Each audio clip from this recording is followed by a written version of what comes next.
नमस्कार। न्यूज़आवर के खास कार्यक्रम नेशनल वॉइस में आपका स्वागत है। मैं हूं देवेंद्र कुशवाहा।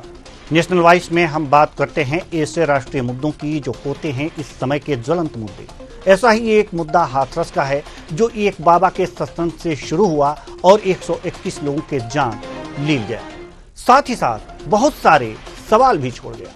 उन्हीं सवालों में से एक सवाल है बाबा भोले को राहत मिलना। आखिर बाबा को राहत क्यों मिल रही है? जिस बाबा के सत्संग में 121 लोगों की जानें गईं, उस बाबा पर सरकार और सियासतदान चुप क्यों हैं?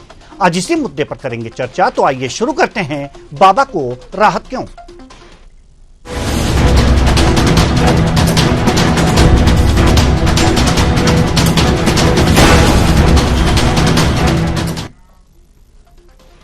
बाबा के सत्संग में भगदड़ हुई।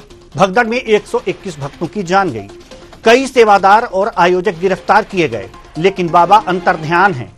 अपने आप को भगवान कहने वाला बाबा नारायण साकार हरि आज निराकार हो गया है। उसके एडवोकेट कहते हैं कि बाबा को जब जरूरत पड़ेगी वह सामने आएंगे। खैर, बाबा सामने नहीं आ रहे हैं, मत आए। लेकिन इस घटना के बाद सियासतदान भी चुप हैं। बाबा के बारे में कुछ भी बोलने से बच रहे हैं। और तो और प्रशासन का डंडा भी उनके ऊपर नहीं चला। ऐसे में कई बड़े सवाल खड़े हो रहे हैं। आइए उन सवालों पर नजर डालते हैं इस ग्राफिक्स के माध्यम से। तो सवाल एक एक करके आ रहे हैं। यह सवाल नंबर 1, हाथरस मामले में क्या बाबा दोषी नहीं है? पहला सवाल है कि क्या हाथरस मामले में बाबा दोषी नहीं है। दूसरा सवाल, अंगुली में ये चक्र की बात फैलाना क्या अंधविश्वास नहीं है? चमत्कारी जल जैसी बात करना क्या अंधविश्वास नहीं है? सवाल नंबर 4, प्रलय लाने की बात कहना क्या साबित करता है? अपने आप को भगवान कहना क्या पाखंड नहीं है? यह है सवाल नंबर 5। और सवाल नंबर 6, अंधविश्वास और पाखंड फैलाना क्या अपराध नहीं है? यह सवाल नंबर है 6। सवाल नंबर 7, अगर अंधविश्वास और पाखंड फैलाना अपराध है तो बाबा अपराधी क्यों नहीं है? यह भी सवाल है। अब सवाल नंबर 8। सवाल नंबर 8 है, अगर बाबा अपराधी है तो उसे राहत क्यों मिल रही है? और आज यही हमारे चर्चा का विषय है। आज यही हमारे चर्चा का विषय है और इसी पर आज हम चर्चा करेंगे कि आखिर बाबा को राहत क्यों मिल रही है। और इन्हीं सारे सवालों का जो एक एक करके हमने अपने टीवी स्क्रीन पर दिखाया, इन्हीं सवालों का हम जवाब लेंगे। इन्हीं सवालों का जवाब लेंगे और जानने की कोशिश करेंगे कि आखिर बाबा में ऐसा क्या है कि सियासतदान चुप हैं, प्रशासन का डंडा नहीं चल रहा है। क्या अंधविश्वास फैलाना अपराध नहीं है? क्या अपने आप को भगवान सिद्ध करना क्या अंधविश्वास को फैलाना नहीं है? अगर अंधविश्वास को फैलाना अपराध है तो क्या बाबा अपराधी नहीं है? अगर बाबा अपराधी है तो उसे राहत क्यों दी गई है? अगर सरकार राहत दे रही है तो एक सवाल और है। अगर सरकार राहत दे रही है तो एक सवाल और है, और वह सवाल यह है कि आखिर विपक्ष क्यों चुप है? विपक्षी नेता क्यों चुप हैं? इतना चिल्लपो मचाते रहते हैं किसी मुद्दे को लेकर के, तो फिर इस पर क्यों चुप हैं? क्या वास्तव में हमारे सवाल गलत हैं? आज इसी पर हम चर्चा करेंगे। और चर्चा के लिए हमारे साथ जो मेहमान जुड़े हुए हैं वो मेहमान हैं मनीष अग्रवाल जी, राजनीतिक विश्लेषक। बहुत बहुत स्वागत है आपका हमारे इस कार्यक्रम में। रमेश शर्मा जी, वरिष्ठ पत्रकार और विद्वान, आपका भी बहुत बहुत स्वागत है हमारे इस कार्यक्रम में। और साथ ही साथ हमारे साथ एक एडवोकेट भी हैं, तृप्ति पांडे जी, आपका भी बहुत बहुत स्वागत है हमारे इस कार्यक्रम में। प्रश्नों की शुरुआत, प्रश्न तो हमने दिखा दिए, प्रश्नों की शुरुआत करेंगे वरिष्ठ पत्रकार और विद्वान रमेश शर्मा जी से। रमेश शर्मा जी, सवाल यहां पर यह है कि क्या सरकार हाथरस मामले में बाबा को दोषी नहीं मान रही? क्या विपक्ष भी दोषी नहीं मान रहा और जो राजनीतिक दल हैं दोषी नहीं मान रहे? चुप क्यों है? चुप्पी का कारण क्या है? देखिए, आपके जो सवाल हैं निश्चित रूप से सवाल बहुत उचित सवाल हैं और इन प्रश्नों का उत्तर आना ही चाहिए। और जिस तरीके से हम कुछ देख रहे हैं, कुछ न केवल ये बाबा बल्कि कई ऐसे बाबा हैं जो इस तरीके से खड़े हो गए और ऐसे बाबाओं को के प्रति समाज से सावधान होने के प्रमाण हमारे ग्रंथों में है। जैसे रामचरितमानस के बालकांड में भी देखेंगे तो एक कपट मुनि का प्रसंग आता है, एक कालकेतु का प्रसंग आता है, ऐसे तमाम प्रसंग है। बाबा तुलसीदास ने भी लिखा है कि नार मरी घर संपत नाची और मूड मुड़ाए भय सन्यासी। तो ये जो बाबा हैं साकार, जिनका भी जो भी नाम है, वो इसी तरह के हैं। जब उन नौकरी करते थे, हाँ नौकरी करते थे, असफल हो गए तो बाबा बन गए। अब किसी टेक्नोलॉजी से उन्होंने वो चक्र जो है वो घुमा करके अपने लोगों को दिखा दिया। और सबसे पहली बात तो ये है कि जब भगवान जी स्वयं अवतार लेते हैं तो वो मुंह से कभी नहीं कहते कि मेरी पूजा कर मैं ईश्वर हूँ। इसका सबसे बड़ा उदाहरण रामचरितमानस में मिले। राम जी से सपने में ही नहीं पावा, भगवान करने को क्या, तो भगवान शिव राम और जानकी जिन हृदय राम न कहते, तो कुल मिला करके अपनी पूजा प्रति तर कभी नहीं कहता। और जब समूह इकट्ठा होता है तो उदाहरण देते हैं एक कृष्ण जी के जीवन का, एक राम जी के जीवन का। राम जी जब लौट कर आए हैं वनवास से अयोध्या, तो क्या उनको स्पर्श करना थी, तो राम जी ने एक माया फैलाई, व्यक्ति को राम जी उसके पास खड़े हैं तो ठीक उसी प्रकार श्रीमद् भागवत का जो 10वां स्कंद आता है जिसमें रास का वर्णन आता है, तो सारी गोपियां कृष्ण जी के साथ रास करना चाहती थी, उन्होंने लीला की और तो दबास कर लिया, कहीं कोई भगदड़ नहीं हुई। अब यहाँ तो अगर कोई बाबा कमांडो के बीच में चल रहा है और कमांडो लोगों को दूर कर रहे हैं, भाई अगर आप में ईश्वर के अवतार तो छोड़ दीजिए, आप में अगर आध्यात्मिक शक्ति है तो व्यक्ति के अंदर इतनी चेतना होती है कि कोई करीब नहीं आए। इसका मुझे बहुत भगवान जी की कृपा से अनुभव है। तो कुल मिलाकर के ये पूरे का पूरा फर्जी बाड़ा। अब दूसरा जो प्रश्न आपका आता है कि इस पर क्यों कार्रवाई नहीं हो रही, तो जिस तरीके से आजकल ये जो इस तरीके से साधु बन करके ये एक प्रकार से कंपनी की तरीके से मैनेजमेंट होता है इसका।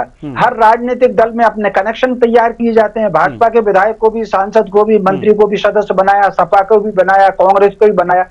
जब ये घटना हुई तो मैंने चैनलों पर हर राजनीतिक दल के वक्तव्य देखे। वहां का किसी एक विधायक, भाजपा की एक विधायक थी, अखिलेश यादव का भी था, कांग्रेस के भी नेता थे, सब जो है कुछ ना कुछ गोल गोल जलेबी बनाते रहे और किसी ने नहीं कहा कि बाबा इसके लिए दोषी है। आप मुझे बताइए, अगर भारत में आतंकवादी घटना होती है तो आतंकवादियों को प्रश्रय देने का काम जो पाकिस्तान करता है, हम उसको दोषी मानते हैं कि नहीं मानते?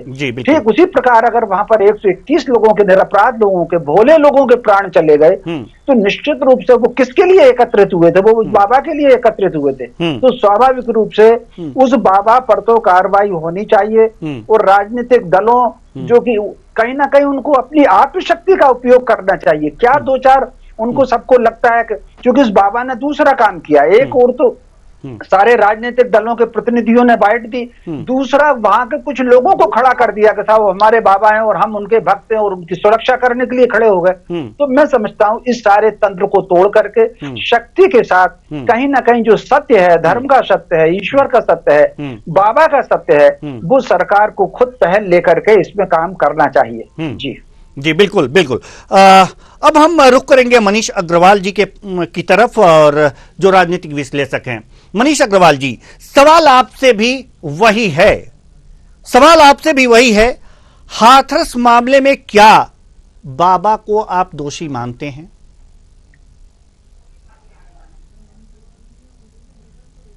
चलिए मनीष अग्रवाल जी, आप तक मेरी आवाज पहुंच रही है? जी मनीष अग्रवाल जी, हाथरस मामले में क्या आ रही है, बताइए। जी, क्या आप बाबा को दोषी मानते हैं?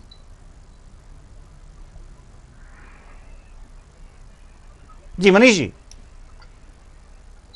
हाँ बताइए, आवाज आ रही है? जी। हाथरस मामले में क्या आप बाबा को दोषी मानते हैं?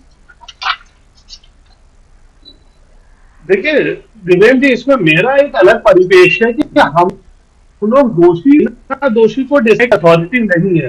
सरकार ने रिटायर्ड हाईकोर्ट के जज के अंडर में एक कमेटी फॉर्म करी है, वो इसकी जांच कर रही है। मामला कोर्ट के संज्ञान में है, सरकार ने एक उच्च स्तरीय जांच कराई है। 2 महीने बाद उसकी रिपोर्ट आएगी तो पता चल जाएगा कि कौन दोषी है या नहीं है। तो हमें ना किसी को क्लीन चिट देनी चाहिए, ना किसी को दोषी करार देना चाहिए। जो सच है उसका इंतजार करना चाहिए, क्योंकि सुप्रीम कोर्ट में भी ये मामला गया था। ये जांच कमेटी फॉर्म कर दी थी, तो जांच कमेटी की रिपोर्ट का इंतजार करना चाहिए और कानून पे ये विश्वास करना चाहिए कि अगर बाबा दोषी होंगे तो वो जांच कमेटी में जरूर आएगा और सरकार उस पर उचित कार्रवाई। लेकिन एक सवाल और भी उठता है मनीष जी, सवाल ये उठता है कि चमत्कारों की बात करना, अपने आप को भगवान सिद्ध कर देना, क्या अंधविश्वास फैलाने की श्रेणी में नहीं आता? बिल्कुल, ये आप सही कह रहे हैं, ये अंधविश्वास फैलाने की श्रेणी में आता है।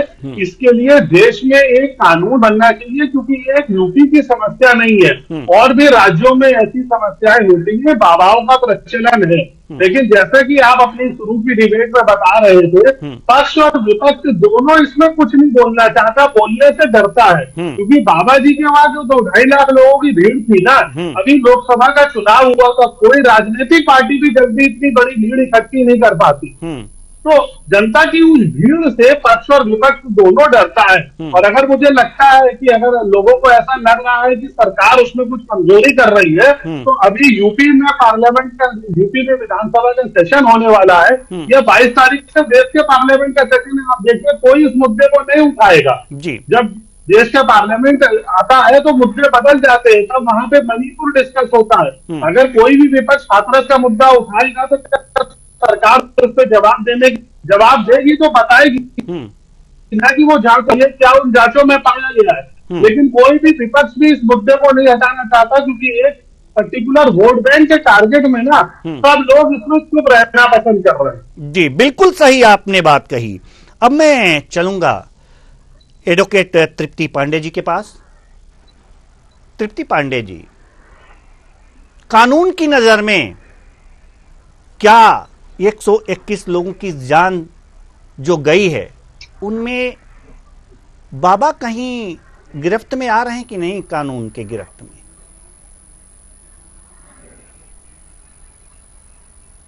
जी तृप्ति पांडे जी, मेरी आवाज आप तक पहुंच रही है? जी जी जी जी, एक बार प्लीज आप फिर से क्वेश्चन।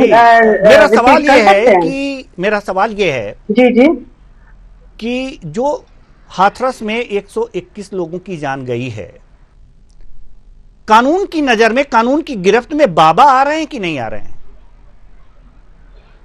देखिए, आपका सवाल जो है वो देवेंद्र जी बहुत ही अच्छा है, लेकिन इसमें जवाब देने में बहुत कठिनाई है जी, क्योंकि जो एक वर्ड है आस्था, वो इस सवाल से पूरी तरीके से जुड़ा हुआ है।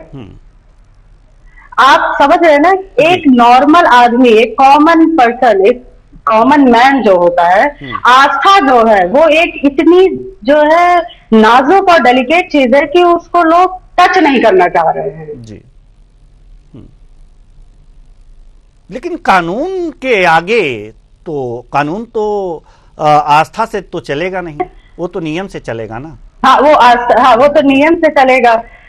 तो क्या आप भी कुछ कहने से कानून नहीं, कानून के हिसाब से आप भी कुछ कहने से डर रही हैं क्या? आस्था नहीं नहीं जी जी, डरने की तो कोई, कानून तो इन सब चीजों से ऊपर है ही जी। लेकिन कहीं ऐसा हो जाता है, देखिए देवेंद्र जी, कि आस्था से लोग बहुत तरीके से, अंधविश्वास तरीके से जुड़ जाते हैं। अब अगर देखा जाए तो जो बाबा जी हैं, उनका ये नैतिक कर्तव्य बनता है कि वो समाज के सामने आए। इस तरीके से अंडरग्राउंड होना तो उनको अलग जगह लाई जाके खड़ा कर दे रहा है। देखिए, 3 तरीके के पाप होते हैं। एक होता है पाप, एक होता है जघन्य पाप, और एक होता है महापाप।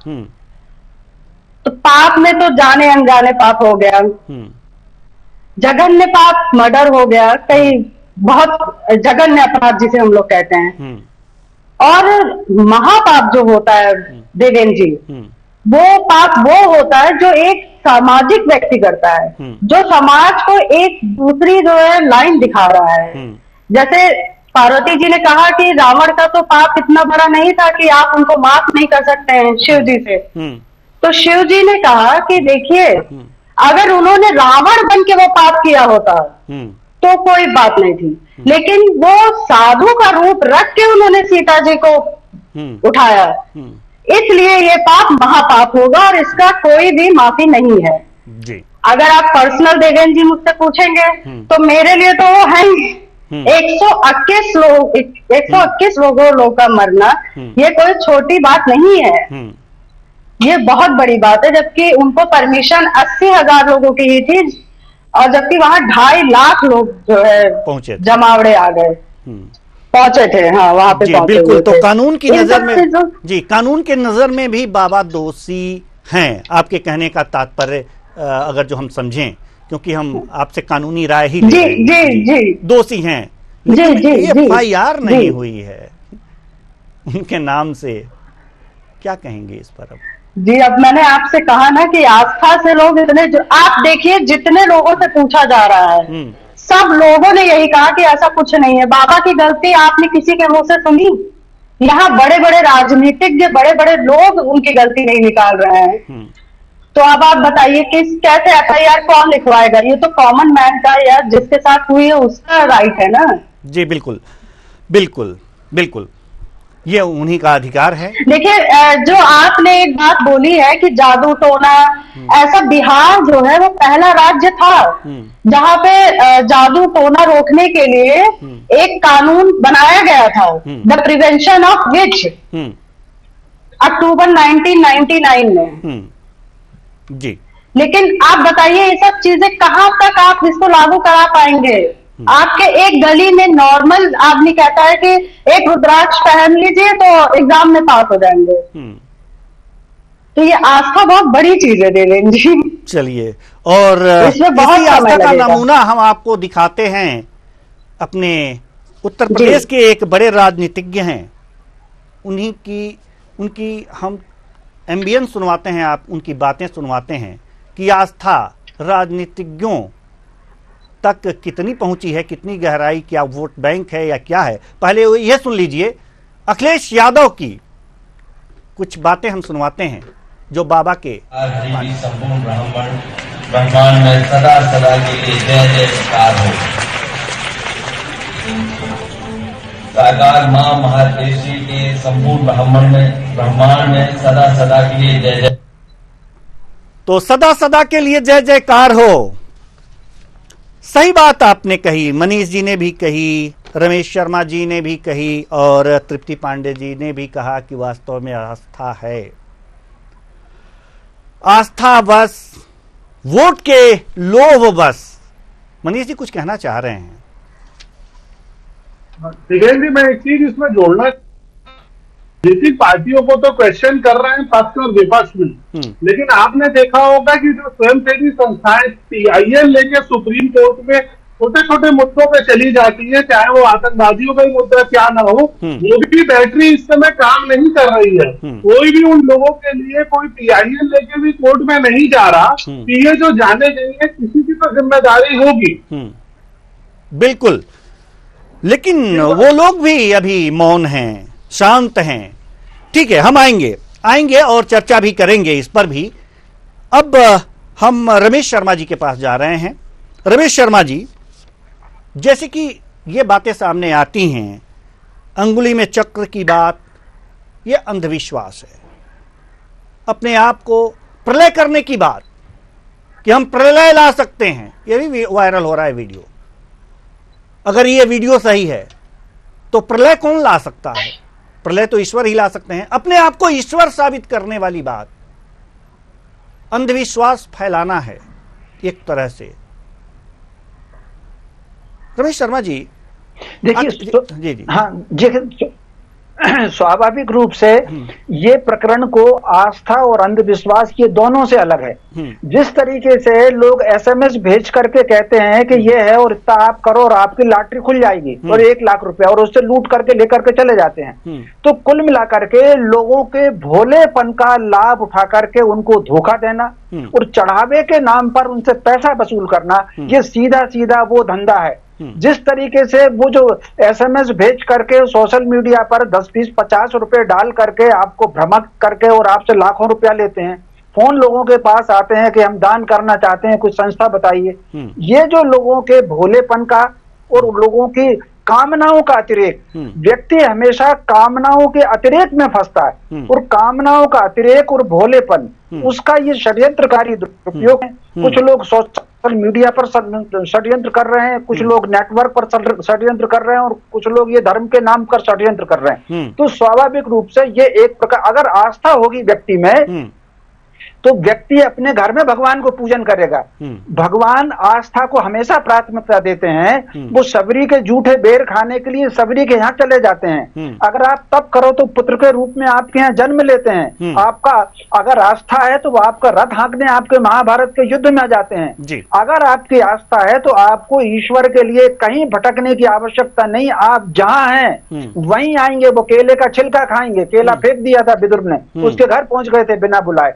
तो प्रभु तो मीरा ने कहा बुलाया था, मीरा तो वो जहां बुलाओगे प्रभु को, प्रभु वहीं आएंगे। बाबा तुलसीदास को चित्रकूट में भगवान जी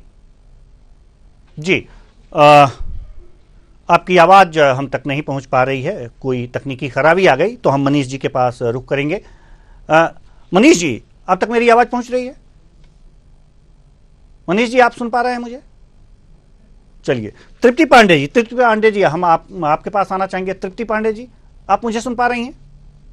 चलिए, कुछ तकनीकी खामी आ गई है, जैसे ही ये दुरुस्त होता है हम अपने मेहमानों से बातचीत करेंगे। तो बाबा को राहत क्यों? आज ये सवाल हाथरस मामले में क्या बाबा दोषी नहीं है? तो हमारी एडवोकेट महोदया ने भी बोल दिया कि हाँ दोषी हैं, लेकिन आस्था का विषय है, आस्था का क्या करें? अंगुली में चक्कर की बात फैलाना क्या अंधविश्वास नहीं है?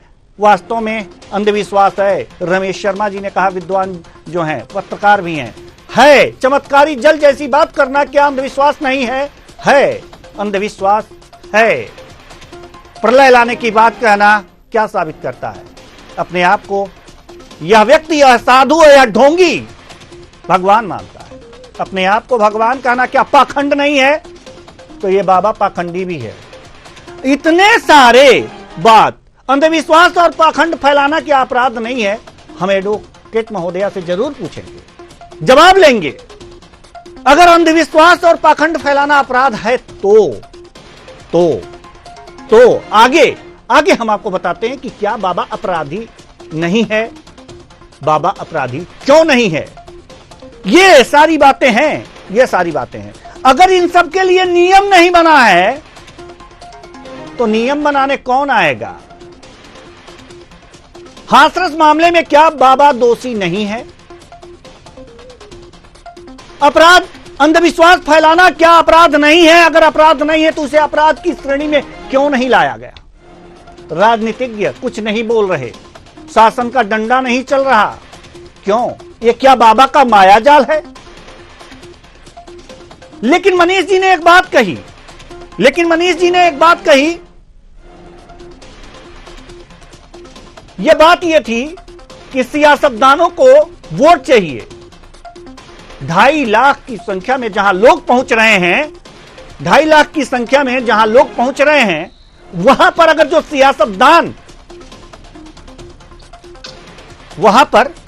सियासतदान कुछ बोलें तो वोट कटने का भय होता है। आस्था तो दूर की बात है।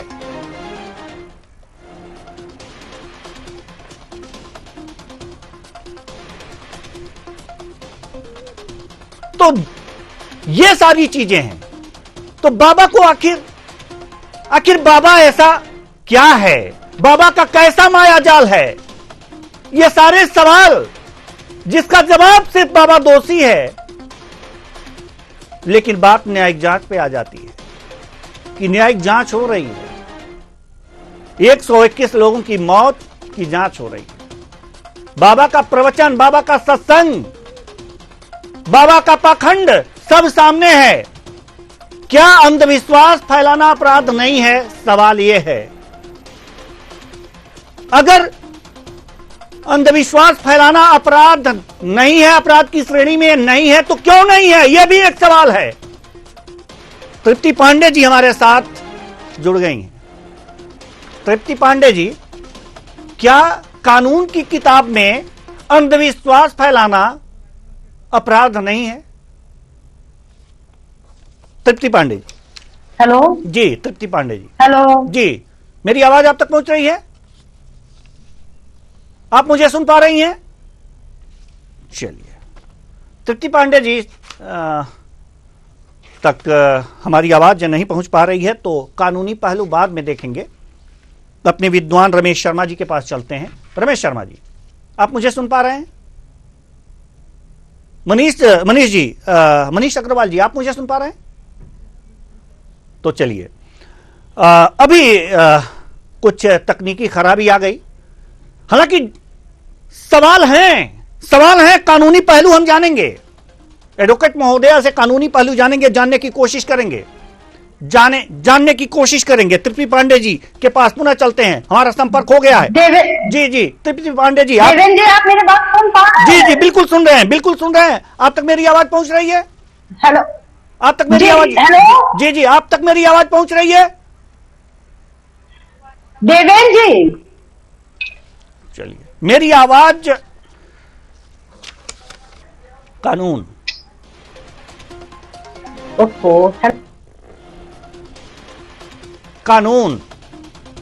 कानूनी पहलू क्या है, पहले ये हम जानेंगे। सामाजिक पहलू, राजनीतिक पहलू हम मनीष अग्रवाल जी से पूछेंगे। राजनीतिक पहलू हम मनीष अग्रवाल जी से पूछेंगे और सामाजिक पहलू रमेश शर्मा जी से पूछेंगे। सामाजिक और धार्मिक पहलू यानी कि कल्चरल पहलू हम रमेश शर्मा जी से पूछेंगे, लेकिन कानूनी पहलू तृप्ति पांडे जी से पूछेंगे। कानूनी पहलू क्या है? क्या अंधविश्वास फैलाना अपराध है या नहीं है? अगर नहीं है तो इसके लिए नियम कौन बनाएगा? अगर है तो बाबा अपराधी क्यों नहीं है? ये सवाल हैं जिनका जवाब लेना है।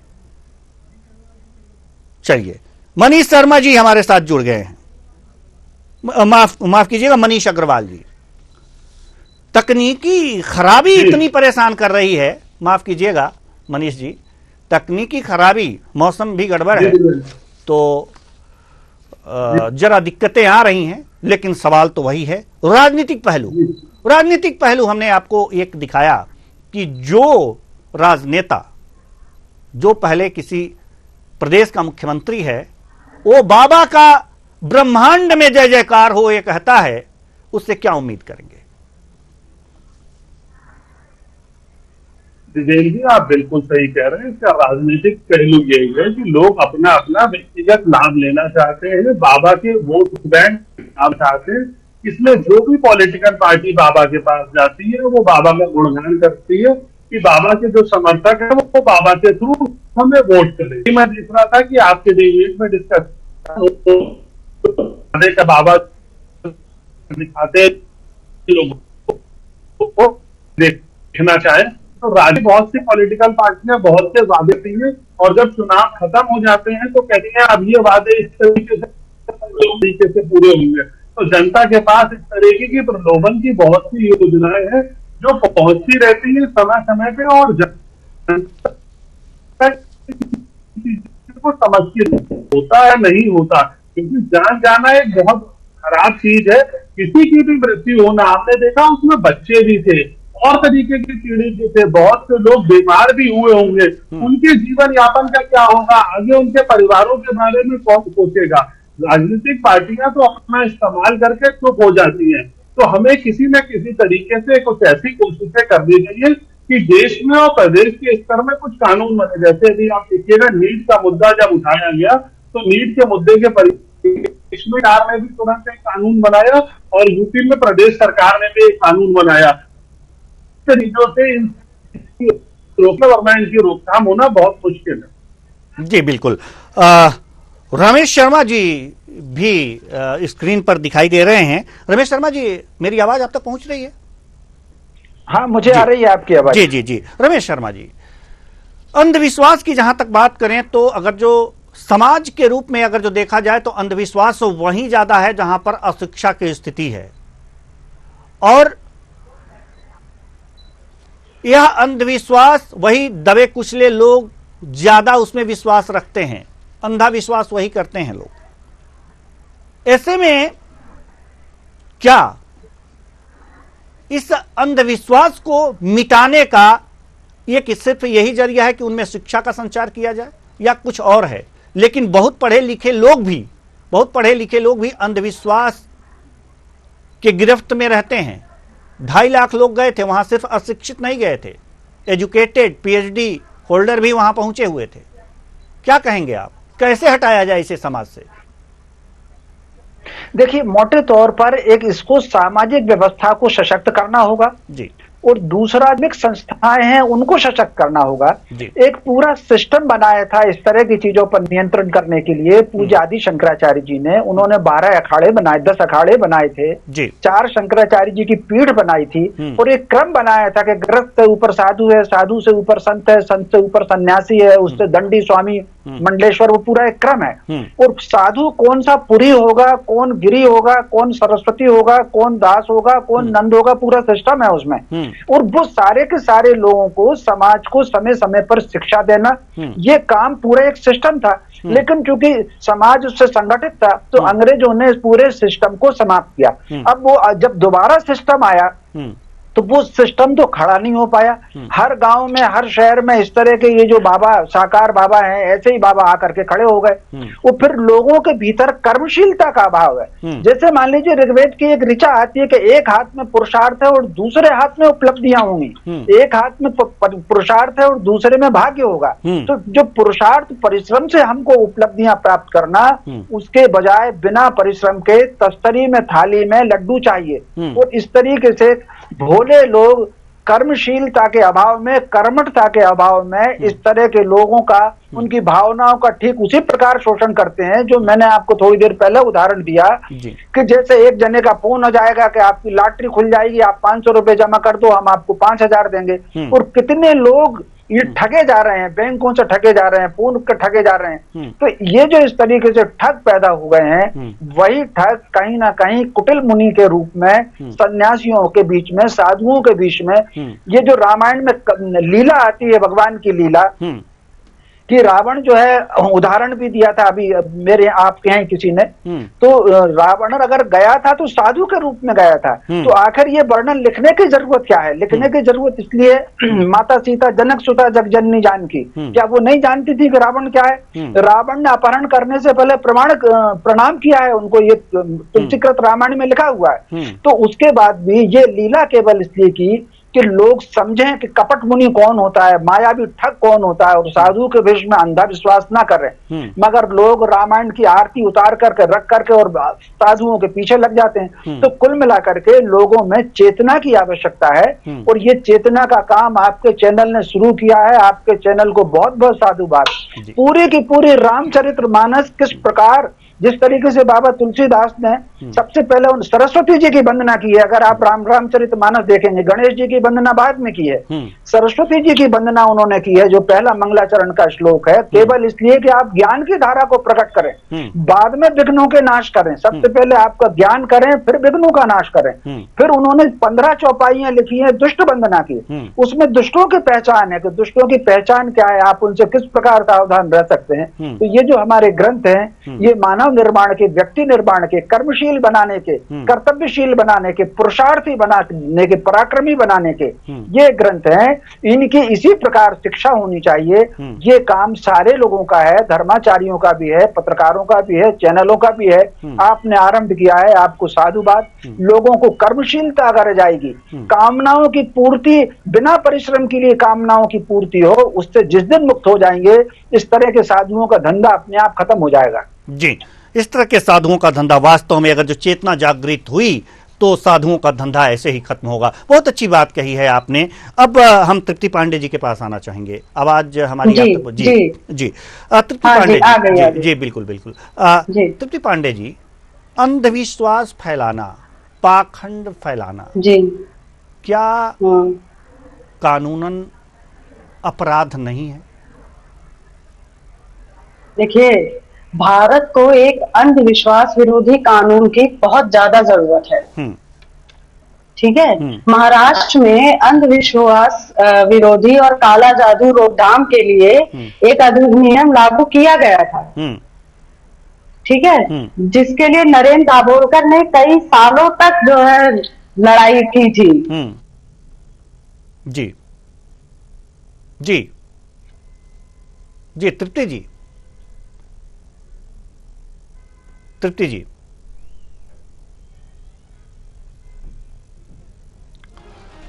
तो एक तरह से ये कहा जा सकता है कि तकनीकी खराबी की वजह से हम इस अब और चर्चा को आगे नहीं बढ़ा सकते।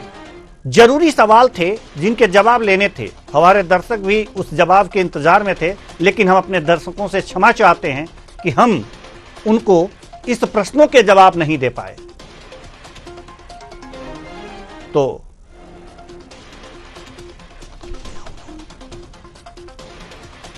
तो अब हम जब इन सवालों के जवाब, कानूनी जवाब और सामाजिक, राजनीतिक सभी पहलुओं पे हम हर पहलुओं पे चर्चा करके कानूनी जवाब लेना चाहते थे, लेकिन तकनीकी खराबी के कारण हम जवाब नहीं ले पाए। एक बार फिर हम अपने दर्शकों से तकनीकी खराबी के कारण जवाब ना ले पाने के कारण हम क्षमा मांगते हैं। आप इस प्रोग्राम को देखा, लेकिन कभी न कभी हम जरूर यह जवाब आपको देंगे। तो फिलहाल इस कार्यक्रम में इतना ही। मुझे दीजिए इजाजत। नमस्कार।